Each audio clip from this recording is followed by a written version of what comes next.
Hello, I'm your everyday average Jonathan. Welcome in this very windy day. That is, I'm just going to do an extremely quick tutorial, something that I've used quite a bit over the past several years. And that is how to take a log, a piece of what we call free timber, and mill it using just a 2x4, some screws, and a table saw.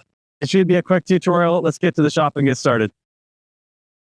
Okay, so the way that you set up this, here is the log that I'm drawing here, and then I'm making this 2x4. If you're looking at it from the edge, the main thing you want is you need to have a piece of wood. A 2x4 is good as long as it is quite straight and quite stiff. Those are the two prerequisites.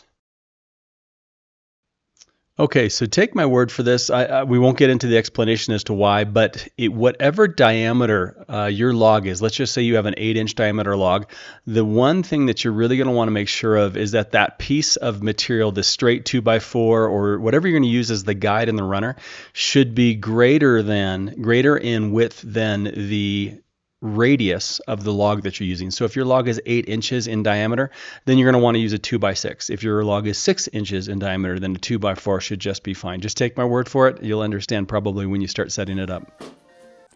So I mentioned a 2x4. I have those, but I chose to use actually a 1x4. Its oak is pretty straight and it's pretty stiff. Also, make sure you get as many nubs off, branches off, knots off as you can to get it as straight as you possibly can. You can use a chainsaw, sawzall, whatever you want to do to get those knots off. Another really critical piece to this is when you do screw in the 2x4 or whatever piece of material you're using as the guide, don't over tighten so that you bow the guide that you're using. That piece of 2x4 needs to remain straight as can be. All right, having made one pass and gotten one side flat, I rotate that flat side down to the table and then re-screw in the guide that you see here. One flat side down, one flat side against the fence. Now we're working with something. We have basically a square edge as we're passing through.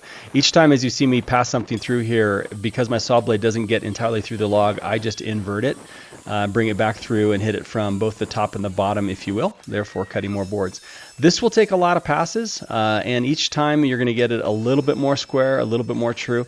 Do not be afraid to come back and reattach that guide as you see that I'm doing here. I didn't like that there was some imperfections, so I reattached the guide, came back through once it's milled, and got that thing nearly perfect. As you see what I'm doing here with the railing there, it's not attached. I'm showing you the other way you can do this with a 2x4, something straight and stiff. You can put it against the fence and use it as a long fence, if you will. And I'm actually going to make something out of this. I'm making a spear. So I was hitting that with 45-degree angle cuts, making it basically octagonal.